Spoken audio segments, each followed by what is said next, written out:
In his Independence Day speech, Prime Minister Modi announced that India will have a Sudarshan Chakar by 2035. In other words, in 10 years, India will have, according to the Prime Minister, an impregnable shield across its entire airspace, catering for all the aerial threats coming from Pakistan and China. And the threats would be in the form of drones, aircraft, and all the land-based countries. Now, this is a big deal. And especially when the Prime Minister makes a statement like this from the ramparts of the Red Fort, it means that this project has been cleared and the funding has been provided. Essentially, what the Prime Minister said in technical terms was that in 10 years, India will have its own indigenous ballistic missile defense system covering the entire airspace of India.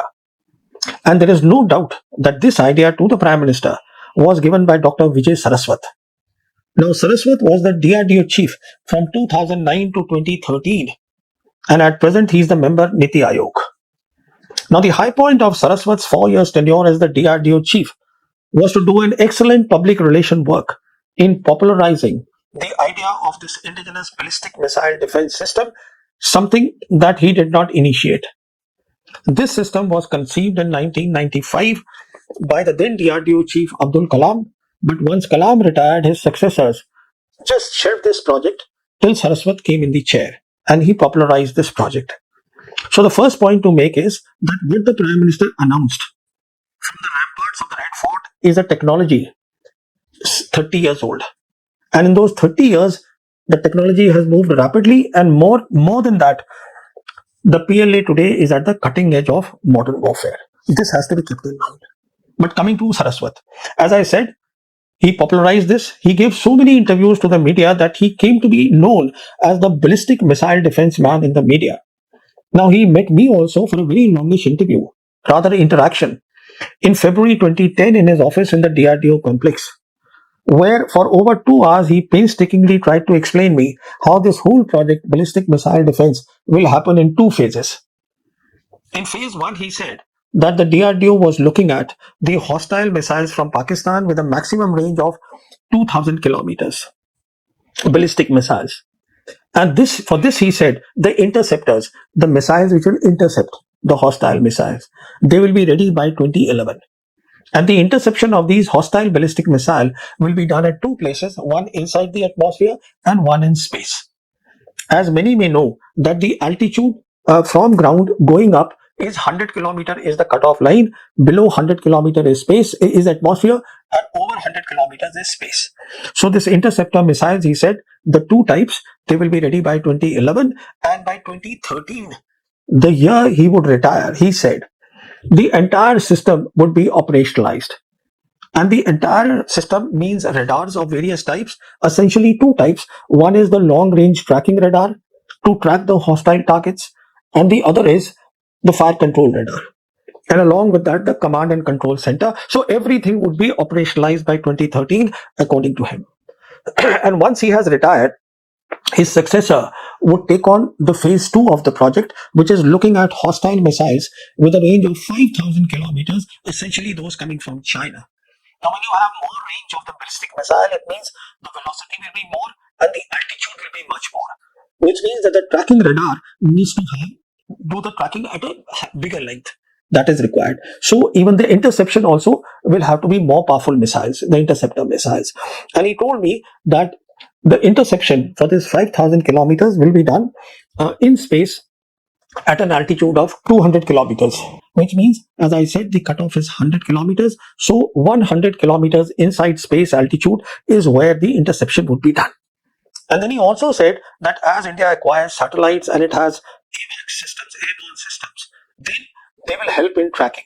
Because a ground-based radar can only track this much. You need the airborne and the satellites to do tracking faster. Because after all, the reaction time, say a hostile missile coming from Pakistan to India will be so small that for India, the reaction time will be in seconds. So all this, he said, would be done. But I expressed a lot of apprehensions, technical apprehensions, things that obviously I would not like to discuss now with Saraswat. But Saraswat listened to me, did not pay attention to them, and just put them aside. And as I was expecting, once he retired, this whole project was shelved. And it has now been revived by the Prime Minister himself in his Independence Day speech to the nation and the world. Now, this has happened after Operation Sindoor. what means is that whether this ballistic missile defense system India is able to create or not, Pakistan and China will have to take the countermeasures. They will not take a chance.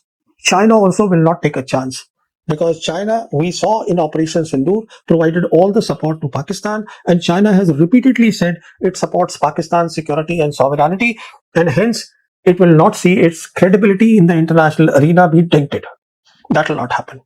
So what I'm saying is that China will help Pakistan with more technology, and Pakistan will be looking at more and faster production of various type of missiles.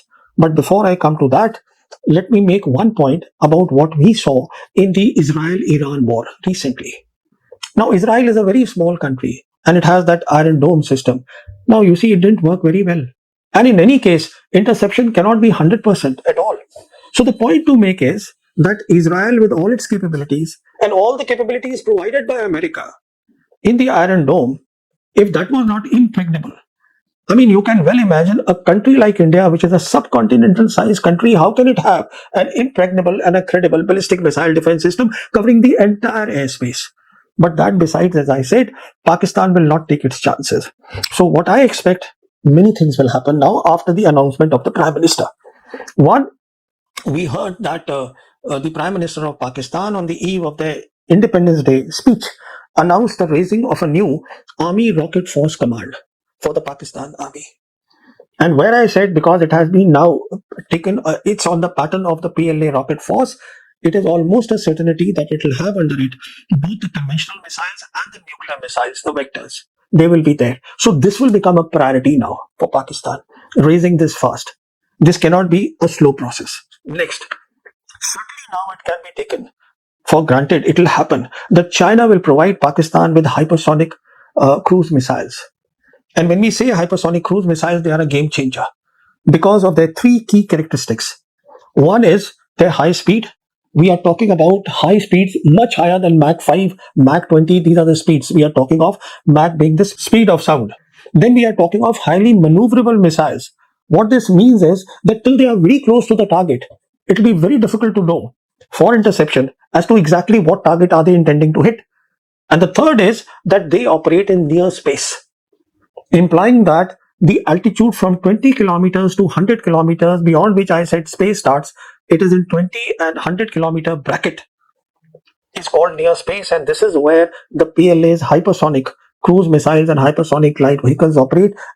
PLA has given a lot of importance to this near space, so much so that there are even reports that they are planning to have this as a command by itself against their peer competitor, which is the US military. There is no defense against hypersonic missiles in the world. So the point to make is that these missiles will be provided to Pakistan against this proposed ballistic missile defense system of India. Next, China will help Pakistan in strengthening its integrated air and missile defense system, especially given the fact of all the lessons that they would have learned in Operation Sindoor, and that the geography of Pakistan is elongated with too many high-value targets close to the border with India. So there should be no doubt that they will also help Pakistan with their directed energy weapons. Today they have these weapons. The PLA has 100 kilowatts. In fact, some reports say 150 kilowatts solid-state laser weapons, and they have high-powered microwave weapons which can kill the drones in one sweep. Next, we know that in the world, there were only two nations with a global early warning system for missiles, and they were America and Russia. Russia as the successor state of Soviet Union. And in 2019, reports came that Russia has shared that system, early warning global system, with China because of the close ties, the friendship between President Putin and President Xi. So rest be assured, look, when we are talking of all these capabilities, always never underestimate your enemy, and always in your appreciation look at the worst case scenario that will happen.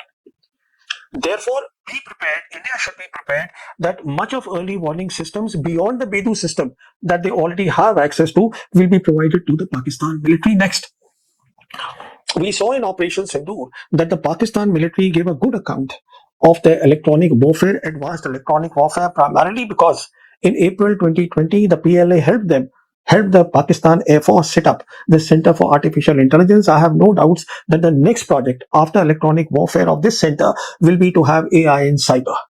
Why I say that is, In April 2022, when Pakistan unveiled its first national security policy, and they had invited me also to Islamabad, the then Army Chief General Bajwa publicly in his speech said that the Pakistan military will have, all the three arms of the military will have their own cyber units and plus a cyber unit for the civil as well. So all that now will be taken to a higher level next. Because what do you do against a ballistic missile defense shield? Then you need more and more ballistic missiles, more missiles. That is the only way to nullify that, the shield. Therefore, Pakistan will certainly go in for more production, indigenous production of these missiles, various kinds, with help from China. That means more production lines, more warehouses. They will be opened up, and when you have more production lines and more missiles, certainly you should be looking at more fissile material stocks of Pakistan. All this will be happening. Now, the point is, what should India have done?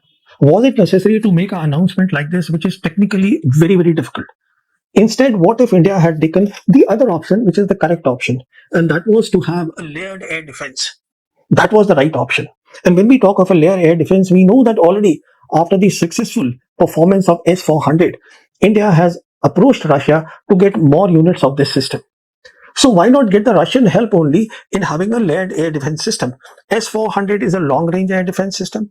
Medium-range air defense system of Russia is Buk, and S-350. Then the short range is what they call Tor and Pansir. All this can be networked by them and integrated with our indigenous Akash, AWACS, all type of radars can be there. And looking at the vulnerable areas and vulnerable points, for example, vulnerable area is a zone. Everything could have been networked, and then you could have had a command post here in different vulnerable areas. And then a central command post, which is a general purpose command post, which rounds up and connects everything. And then India could have also asked the Russians to help us with the global early warning system. And surely President Putin would have considered that. So the point I'm making is, and this is all something that the Americans will not give us, be sure about that. So the point I'm making is very simple. By this announcement, which in my assessment was unnecessary at this stage, the threshold of war between India and Pakistan, we are aware of what the new normal is, that has still come to a more dangerous level. It has come down. Thank you so much.